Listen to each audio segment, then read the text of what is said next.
Assalamualaikum warahmatullahi wabarakatuh. Waalaikumsalam warahmatullahi wabarakatuh. Alhamdulillah, pada saat ini saya bersama Pak Hasim atau Cakra Baskara ya di YouTube-nya. Ini hanya sekedar obrolan ringan. Saya akan sedikit sharing tentang sikap Allahu Akbar, ya, di dalam konsep sadar Allah. Allahu Akbar itu kita yakin terhadap pertolongan Allah. Namun untuk sebenar-benar yakin terhadap pertolongan Allah itu kan harus meyakini benar-benar ya. Iya, betul. Iya. Kalau menurut Pak Hasim, agar kita selalu yakin terhadap pertolongan Allah itu bagaimana gitu? Ya, menurut saya ya, kadang-kadang orang itu hanya mengatakan yakin saja, tapi dalam perilakunya itu tidak yakin. Nah, kenapa tidak yakin? Karena kadang-kadang dia itu letak kepasrahan itu baru di mulut. Misalnya,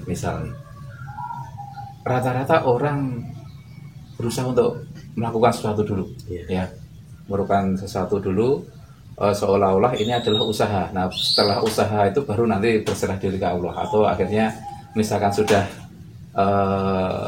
nggak bisa apa-apa itu baru ya wis lah, gimana Allah saja. Nah, sehingga ini menurut saya ada sesuatu yang terbalik. Nah, untuk bisa percaya kepada Allah itu harus benar-benar sejak awal itu kepasrahan itu sudah ada. Nah, artinya penerimaan terhadap af'al Allah itu sejak awal itu sudah diterima, kepasrahan itu sudah ada sejak sebelum dia itu ya berusaha atau apa, tetap nama Allah itu sudah ada di sana. Nah, sehingga benar-benar percaya dengan pertolongan Allah itu bukan karena berusaha tidak berhasil terus mempercayakan, tapi sejak awal itu memang percaya. Menurut saya gitu, Kang Darman. Coba mereka dengan gimana? Ya, memang kita sebagai hamba Allah, makhluk ciptaannya lah ya. Iya. Apapun yang terjadi itu karena Allah. Semuanya emang betul. Allah, perbuatan Allah. Maka daripada itu ya kita ketika mengalami kesusahan, kesulitan hidup, jadi di sini kita tidak ada usaha kita sebenarnya. Iya, betul. Tapi kita berserah diri, pasrah sejak awal ya, dan yakin Allah itu yakin pasti. Nah, kadangkala kita ketika mengalami kesusahan hidup, kadang kita pontang-panting dulu, saya coba ini dulu, merasa punya teman yang bisa menolong. Nah, itu baru misalkan nanti nggak ada teman baru, nah pasrah itu tuh sepertinya kok kurang pas itu. Itu memang pernah saya alami ya.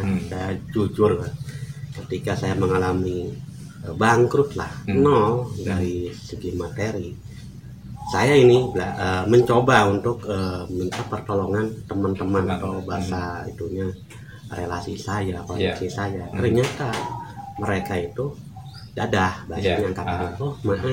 Nah, setelah itu saya dipentogan, berarti saya harus memohon kepada Allah. Ternyata itu salah. Betul. salah Harusnya ya ke Allah dulu, sejak awal itu. Baru kita berbuat itu ya karena Allah itu ya.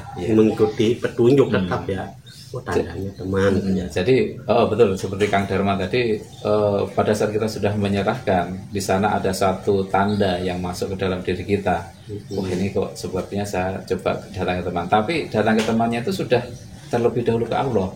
Jadi bukan ke teman dulu baru ke Allah, tapi ini ke Allah dulu baru ada satu tanda untuk datang ke teman. Nah, itu mungkin ditolak pun juga menerima karena Allah, diterima pun juga bukan karena teman itu solusi itu datang. Mungkin gitu ya, Kang Darman. Setuju banget. Nah, itu jangan sampai terjadi seperti apa yang saya alami dulu ketika mengalami dinolkan ya. Tidak, emang itu pikiran. Pikiran tuh muncul lah. Saya ini banyak teman kan, banyak relasi saya lah. Masih bisa berbuat itu. Saya nyoba, ternyata ya mentok, namanya makhluk. Iya. Oh maaf, itu. Mungkin karena dulu kalau masih dalam bahasanya masih bareng-bareng bisnis, ya halo bos, itu biasanya. Betul, ketika kita udah bangkrut, ada ya bisa. Nah, kadang di sinilah kita harus benar-benar menyadari bahwa Allah itu maha dekat. Segala apapun yang terjadi kepada diri kita itu adalah suatu pembelajaran. Namun kita harus yakin terhadap pertolongan Allah itu ya utamakan Allah. Bahasa itu ya adab kepada Allah ya seperti itu. Kadangkala ya kita apa maksudnya? Ketika mengalami kesusahan hidup itu ya selalu kepada makhluk dulu. Oh yang dekat nih, mak saya, saudara, kakak, adik. Akhirnya ketika dipentogin dada, apa yang terjadi? Kekecewaan mungkin ya. Betul. Ketika mengalami kekecewaan itu timbul suatu ego diri. Kadang ya dengan bahasa apapun yang saya perbuat harus menjadi kebahagiaan. Kebahagiaan. Akhirnya segala cara dipakai. Itulah ego adanya, ego diri. Padahal di itu ada yang lebih memahami, ada yang lebih mengerti, mengetahui, yaitu Allah. Kenapa kita tidak kepada sana. Allah? Nah, seperti itulah. Tapi kita harus benar-benar mendahulukan Allah gitu ya. Betul. Jadi ibarat gini, seperti kemarin pembimbing kita kan mengatakan, selama ego itu masih muncul, maka dipukul terus, pukul terus sampai benar-benar itu berada di paling bawah, itu baru nanti itu datang pertolongan. Nah, apakah harus seperti itu, dipukulin dulu baru datang pertolongan? Atau sejak awal kita memang sudah memposisikan kita itu nggak punya apa-apa, ya hanya Allah harapan kita. Nah sehingga ya tapi itulah manusia. Misalkan nggak dipukul dulu itu nggak sadar itu. Jadi dalam arti pukul itu pembelajaran ya. Iya, pembelajaran. Hanya kadang-kadang orang itu nggak sadar itu pembelajaran. Kita perlunya belajar sadar Allah itu ya di sini. Kita menyadari Allah yang maha dekat, menyadari Allah itu ada di sebalik makhluk ciptaannya, dan Allah itu selalu bersama kita. Nah, betul tadi Pak Asim, emang kemarin sempat kita berbicara sebelum sholat itu ya. Pembimbing itu ya, karena saya bertanya. Jadi kalau orang ya, kalau kita ini bisa meleburkan ego, insya Allah akan mengangkat derajat kita. Nah, jadi disinilah kita harus benar-benar belajar sadar Allah dan selalu menyadari Allah yang maha dekat. Jangan pernah lari kemanapun. Walaupun kita tidak punya duit, ngomong aja, ya Allah nggak punya duit, yakin udah. Yakin, percaya pertolongan Allah itu akan ada. Betul.